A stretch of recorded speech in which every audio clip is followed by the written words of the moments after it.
सहनाववतु सहनौ भुनक्तु सह वीर्यं करवावहै तेजस्विनावधीतमस्तु मा विद्विषावहै। ॐ शान्ति शान्ति शान्तिः।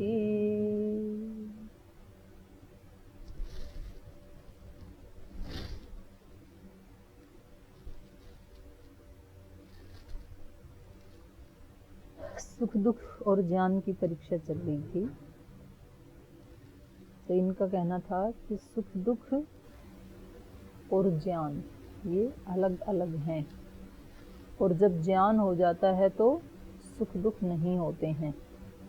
ज्ञान के न होने से ही सुख दुख होते हैं, ज्ञान के न होने अज्ञान से ही सुख दुख होते हैं। उसका एक हेतु और दे रहे हैं, सूत्र बोलिए। सती च कार्य अदर्शनात्। सती च, सती मतलब ज्ञान के हो जाने पर, जब ज्ञान हो जाता है तो कार्य अदर्शनात्, सुख दुख रूपी कार्य का भी दर्शन नहीं होता है, सुख दुख भी नहीं देखा जाता है। जिसको ज्ञान हो गया वो सुख दुख से ऊपर उठ गया। जो सुख दुख से लीन है, इसका मतलब उसके पास अज्ञान है। ये मतलब एक वो है, लिंग है।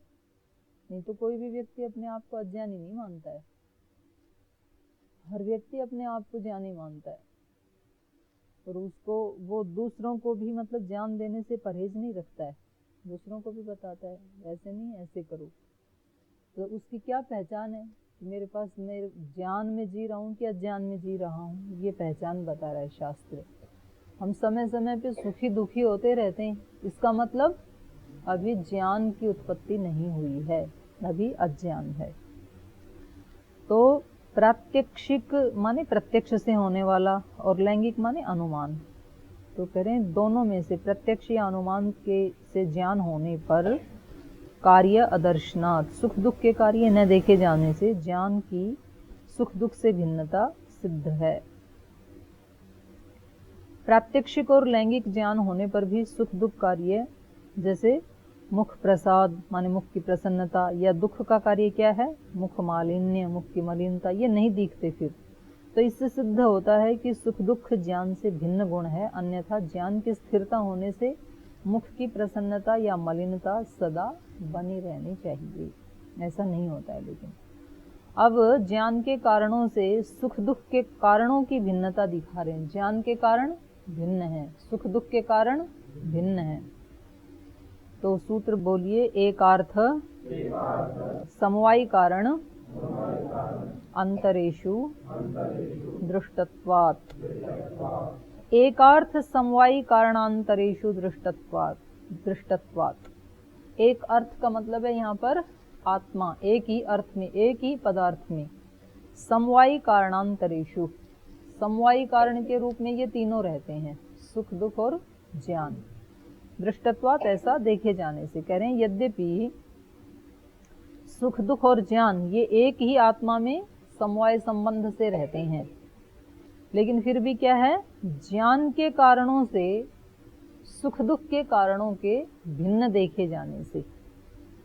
अंतरेषु दृष्टत्वात् माने यद्यपि एक ही में ही रहते हैं समवाय संबंध से, लेकिन फिर भी दोनों के कारण अलग अलग देखे जाते हैं। सुख के कारण अलग हैं।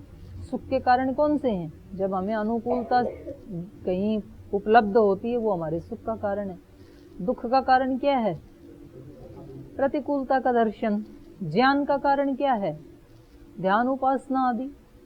तो सबके कारण अलग अलग देखे जाने से एक आत्मरूप अर्थ में समवाय संबंध से रहने वाले भिन्न कारणों के विद्यमान होने पर सुख दुख की उत्पत्ति देखे जाने से ये सिद्ध है कि सुख दुख और ज्ञान के कारण भिन्न भिन्न है। जो प्रत्यक्ष आदि ज्ञानों के कारण हैं तो उनमें सुख दुख के कारण उनसे भिन्न है। प्रत्यक्ष का कारण क्या है? बताओ, प्रत्यक्ष का कारण क्या है?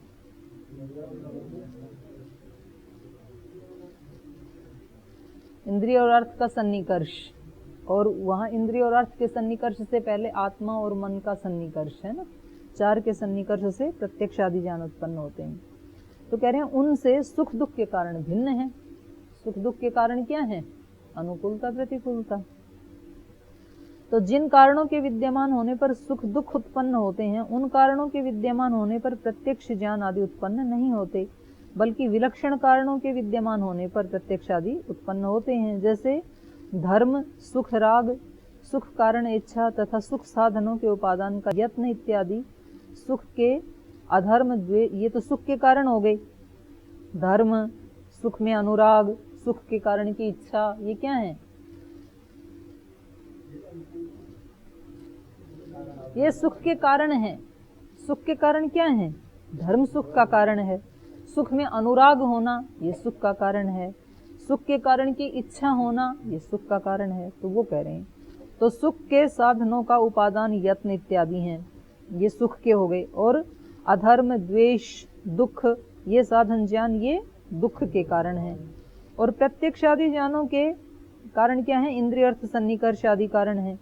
तो ज्ञान के इन कारणों से सुख दुख के कारण सर्वथा विलक्षण हैं। यदि सुख दुख दोनों गुण ज्ञान गुण से भिन्न न हो तो उनके कारणों के परस्पर भेद नहीं होने चाहिए, परंतु भेद स्पष्ट है, इसलिए सिद्ध है कि दोनों के गुण ज्ञान से भिन्न हैं। अब ये तो सूत्रकार ने बताया, अब भाष्यकार बता रहे हैं सुख प्रकरणम। सुख क्या है? सुख दुख दोनों का बता रहे हैं। तो सुख क्या है? अनुग्रह लक्षणम सुखम, ये प्रशस्ताचार्य की परिभाषा है। अनुग्रह लक्षण वाला सुख होता है। सृगाद्य अभिप्रेत विषय सानिध्य सति इष्ट उपलब्धि इंद्रियार्थ सन्निकर्षात् धर्माद्यपेक्षात् आत्म मनसो संयोगात् अनुग्रह अभिष्वंग नयनादि प्रसाद जनकत्वम उत्पद्यते तत्सुखम। करें सृगाद्यादि भी, सृगाद्य माने माला, माला चंदन आदि जो हमें अभिप्रेत विषय होते हैं, जो सबको अच्छे लगते हैं।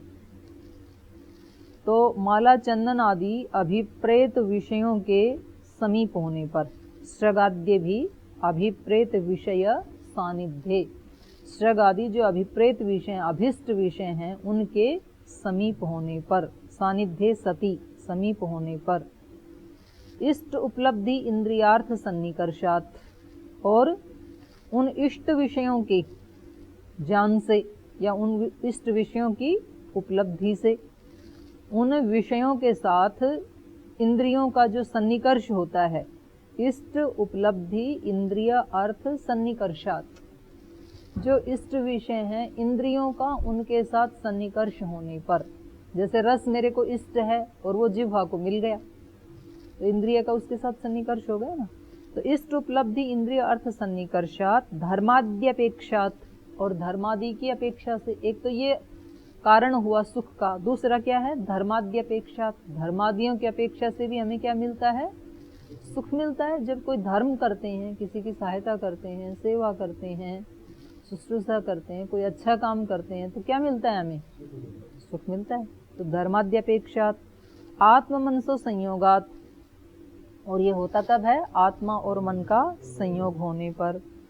अनुग्रह अभिष्वंग नयनादि प्रसाद जनकत्वम उत्पद्यते, तो अनुग्रह से और अभिष्वंग माने अनुराग से, अनुग्रह अनुराग और नयन आदि की प्रसन्नता का उत्पादक। आंखें भी चमक जाती हैं ना जब अपना अभिष्ट विषय मिलता है। तो कह रहे हैं नयन आदि प्रसाद जनकत्वम, आंखों की प्रसन्नता आदि से उत्पन्न होने वाला, उत्पद्यते तत्सुखम, उसी को सुख कहते हैं। जब कोई हमारे ऊपर अनुग्रह करता है तो सुख मिलता, उसी को सुख कहते हैं। जैसे गुरुजन करते हैं, माता पिता करते हैं, और कोई धर्मात्मा पुरुष करते हैं, या फिर अनुराग से भी सुख मिलता है, या फिर हमारी कोई ऐसी अभिष्ट वस्तु है जिसको देख करके आंखों को प्रसन्नता मिलती है, मानो कोई ऐसा सिद्ध योगी महात्मा जिसका पूरा शरीर शांत है और उसका चेहरा ब्रह्म तेज से चमक रहा है, तो उसको देख करके आंखों को क्या मिलता है? सुख मिलता है। कल्पना मात्र से भी सुख मिलता है। जैसे नूरगढ़ वाले स्वामी जी तो आपने नहीं देखे, जैसे देहरादून वाले स्वामी जी आपने देखे, तो उनको देखते ही क्या मिलता है? सुख मिलता है। तो ये जो आंखों को जो प्रसन्नता मिलती है, तृप्ति मिलती है, यही क्या है? सुख है। अतीतेषु विषयेषु स्मृतिजम, और ये सुख जो है ये अतीत के विषयों की स्मृति से उत्पन्न होता है। सुख उत्पन्न कैसे होता है? अतीत के विषयों की स्मृति से होता है। और अनागतेषु संकल्पजम, और अनागत विषयों के संकल्प से। या तो हमने पहले कोई बहुत ऐसी चीज अच्छी सी देखी थी या सुनी थी या खाई थी, तो उसकी स्मृति से सुख होता है, या फिर आगे हमें उसको पाने का संकल्प है तो उससे सुख होता है। यत्तु विदुषाम असत्सु विषयानुस्मरण इच्छा संकल्पेष्वाविर्भवति तद विद्या शम संतोष धर्म विशेष निमित्तम इति। कह रहे हैं यत्तु विदुषाम, और जो विद्वान लोगों को असत्सु विषया अनुस्मरण इच्छा, विषयों के न होने पर भी, ये जो सुख था, माला आदि, चंदन आदि या अनुराग अनुग्रह आदि, ये सब तो किनको होता है? लौकिक मनुष्यों को। कोई विषय होना चाहिए ना सामने, जो विषय हमें पसंद है वो विषय यदि सामने है तो हमें सुख होता है। लेकिन जो विदुषाम, जो विद्वान लोग हैं, योगी लोग हैं, उनको तो यत्तु विदुषाम असत्सु विषय अनुस्मरण, विषयों का अनुस्मरण न होते हुए भी, हमें तो सुख कब होता है? जब अतीत के विषयों की अनुस्मृति होती है या भविष्य के विषयों का संकल्प होता है, तब सुख होता है। लेकिन इनके सामने असत्सु विषय अनुस्मरण, इनके सामने विषयों का अनुस्मरण भी नहीं है, विषयों की इच्छा भी नहीं है, इच्छा संकल्प भी नहीं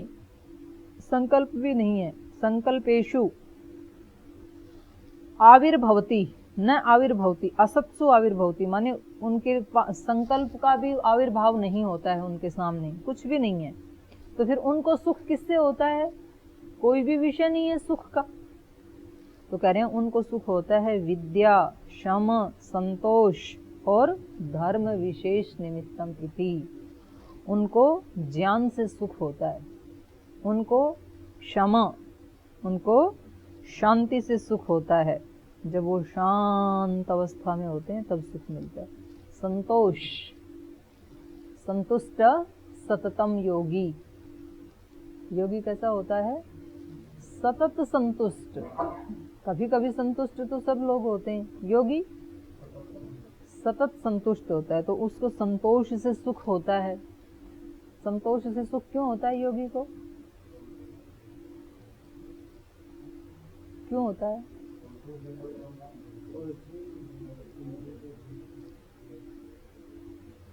हैं?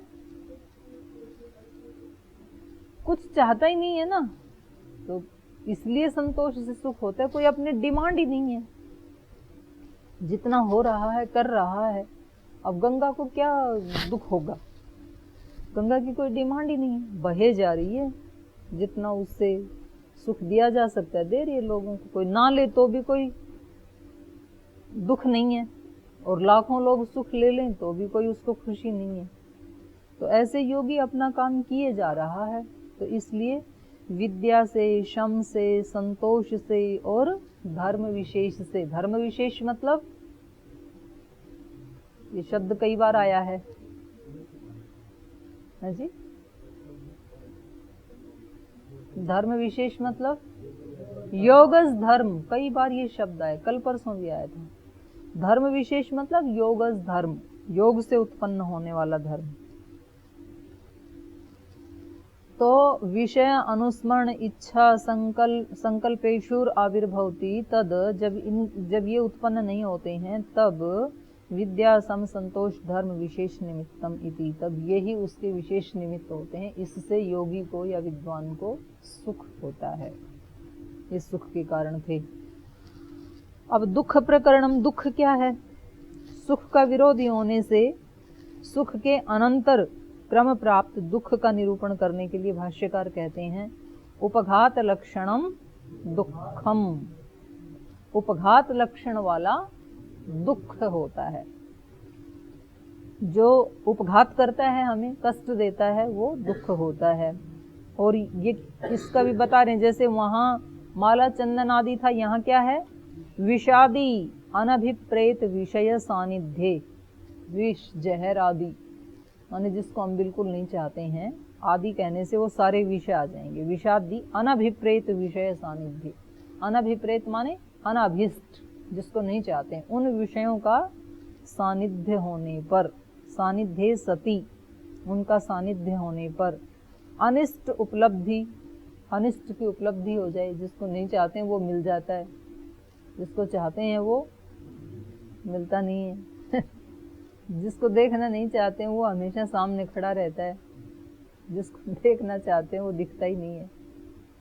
अनिष्ट उपलब्धि, इंद्रियार्थ सन्निकर्षार्थ, अनिष्ट की उपलब्धि इंद्रिय और अर्थ के सन्निकर्ष से दुख होता है। और अधर्माद्यपेक्षात आत्म मनसो संयोगात, अधर्म आदि की अपेक्षा से, आत्मा और मन के संयोग से, यत जो अमर्षोपघात दैन्य निमित्तम उत्पद्यते तद दुखम, जो अमर्ष के, उपघात के और दीनता आदि के निमित्त से जो ज्ञान उत्पन्न होता है वो क्या है? दुख है।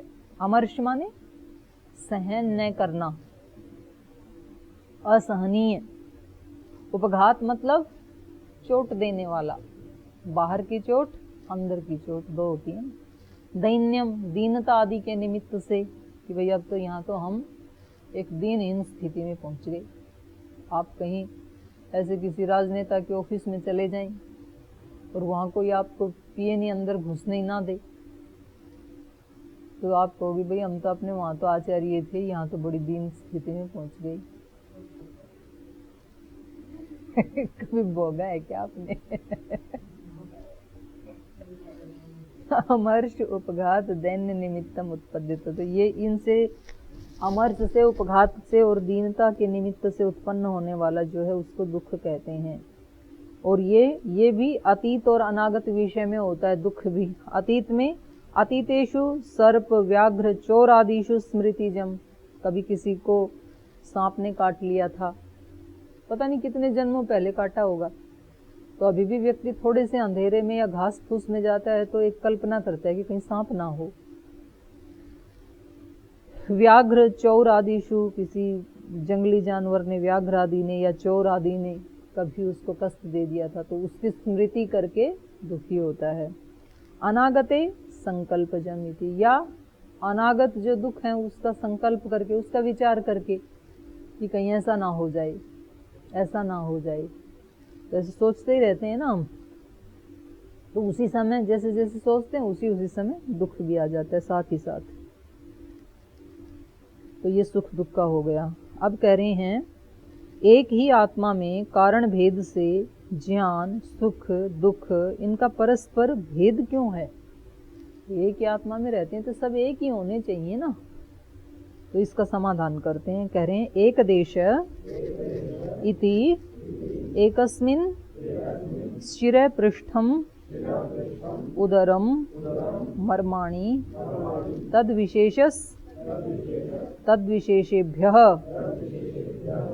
कह रहे हैं एक देश इति एकस्मिन्, एकस्मिन् जैसे एकस्मिन् एक ही शरीर में, एक देश, एक एक अवयव, एक देश माने अवयव, एक ही शरीर में जैसे एक एक अवयव के रूप में शिरः पृष्ठम उदरम मर्माणि तद्विशेषः, एक ही शरीर में उसके अलग अलग अवयव के रूप में सिर है, पीठ है, उदर है, मर्म स्थान है, तो ये सब अलग अलग जो भिन्न भिन्न स्थान हैं, तो उन उन स्थानों में उन उन विशेष कारणों से विशेष व्यवहार होता है ना।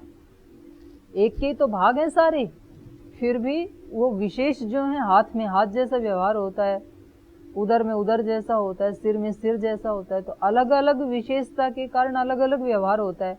तो तो ऐसे ही आत्मा में ही, एक आत्मा में ही तीनों रहने से, सुख दुख और ज्ञान तीनों एक में ही रहने से, तीनों के भिन्न भिन्न विशेषता होने से भिन्न भिन्न उनको कहा जाता है, उनका प्रयोग होता है, उनका व्यवहार होता है। तो कह रहे हैं जैसे अस्थि मज्जा मांस आदि विलक्षण कारणों से एक ही शरीर के अवयवों में विलक्षणता है, जैसा कि 8वें अध्याय में कहा, भूयस्त्वात् गंधत्वाच्च पृथ्वी गंध जाने तथा आपस तेजो वायु। तो कह रहे हैं उस चीज की विशेषता होने से वो कहा जाता है। वैसे ही एक ही आत्मा के ज्ञान सुख दुख गुणों में कारणों की भिन्नता होने से भिन्नता है, जैसे घटपट आदि का भेद उनके कारणभूत अवयवों के आधार पर है।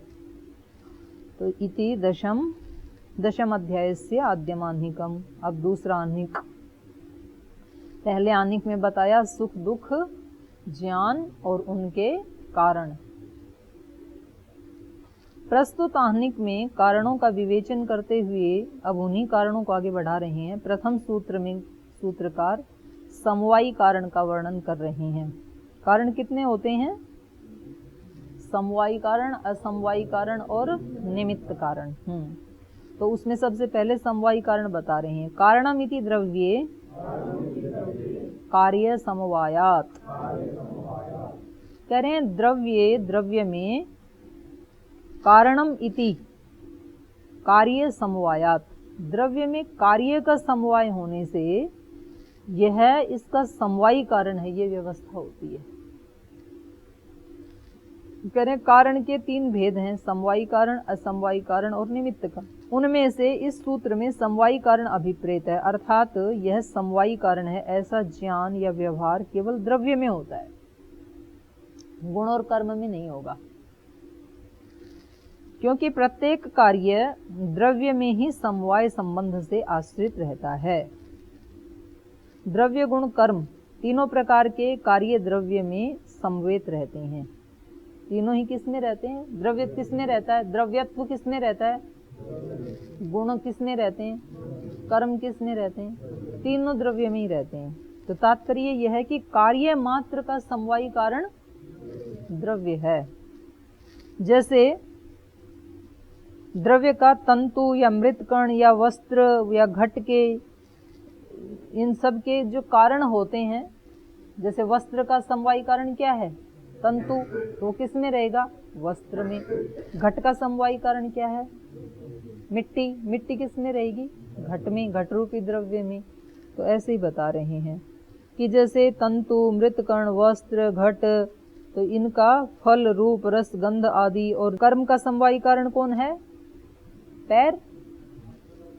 जैसे गमन हो रहा है तो उसका समवायी कारण पैर है। गाड़ी चल रही है तो उसका समवायी कारण कौन है? गमन का गाड़ी है, गाड़ी चल रही है ना, तो या गमन की क्रिया किस में हो रही है? उस यंत्र में हो रही है। आदान किसी को दिया जा रहा है कुछ, उसका समवायी कारण कौन है? हाथ है। ऊपर उठाया जा रहा है, उत्क्षेपण किया जा रहा है, तो वो कर्म किस में है? मूसल में। मूसल ऊपर उठ रहा है ना, उठने की क्रिया उसमें हो रही है। और कह रहे हैं संयोगात्वा, सूत्र बोलो, अथवा संयोग का आश्रय होने से भी द्रव्य में समवायी कारण का व्यवहार होता है। समवायी कारण का थोड़ी, संयोग से तो असमवायी कारण का होता है ना। संयोग तो हमेशा असमवायी कारण होता है जी। द्रव्य में समवायी कारण मतलब वही तो मैं कह रही हूँ कि समवायी नहीं, असमवायी होना चाहिए। संयोग तो असमवायी कारण होता है ना। देखते हैं, चलो।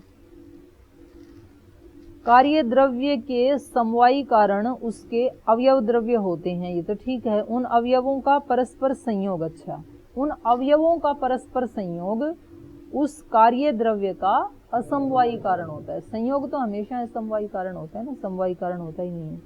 स्पष्ट है कि संयोग के आश्रय वे अवयव द्रव्य हैं जो कार्य द्रव्य के समवायी कारण हैं।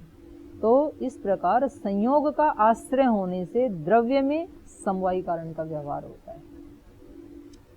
अब कर्म पदार्थ को असमवायी कारण होना बताते हैं। असमवायी कारण हमेशा क्या होते हैं? गुण होते हैं हमेशा, कर्म नहीं होता है। लेकिन 3 में कर्म भी समवायी कारण होता है। बताओ कौन कौन से? और वेग, संयोग विभाग वेगानाम कर्म समानम। तो ये कह रहे हैं सूत्र, बोलिए, कारणे समवायात कर्माणि।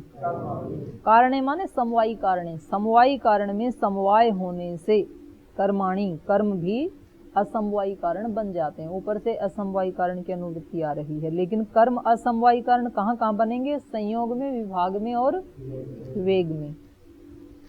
सूत्र में कारण पद से समवायी कारण का निर्देश है। किसी कार्य के कारण में समवाय संबंध से रहता हुआ कर्म उस कार्य का असमवायी कारण होता है। तो प्रस्तुत सूत्र में कर्म को संयोग, विभाग और वेग गुण रूपी कार्यों का असमवायी कारण ही समझना चाहिए, क्योंकि कर्म द्रव्यों के असमवायी कारण नहीं होते, ऐसा निषेध किया है ना वहां पर।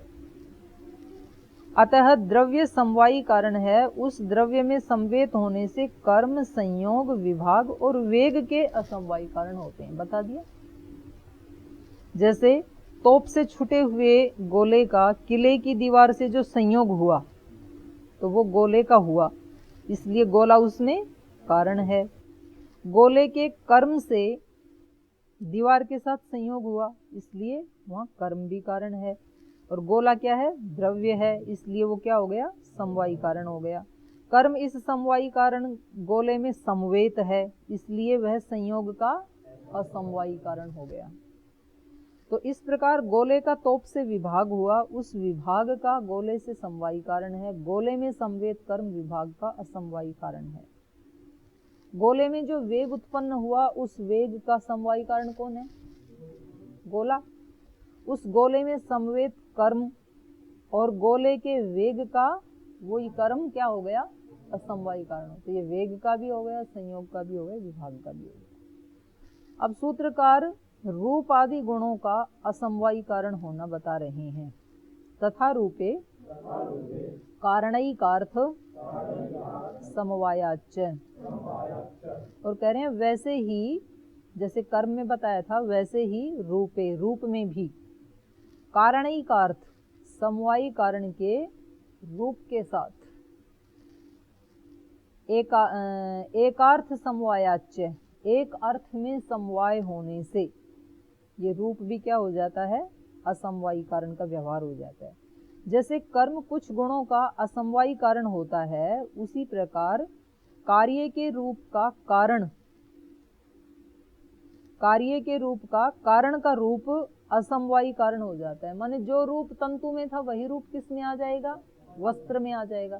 तो वस्त्र के रूप का कारण क्या है? तंतु का रूप। तो कारण में जो रूप था वही कार्य के रूप का क्या हो जाएगा? असमवायी कारण हो गया। क्योंकि वस्त्र के रूप का समवायी कारण जो वस्त्र है, वह वस्त्र तंतुओं में समवेत है और तंतुओं का रूप भी तंतुओं में समवेत है।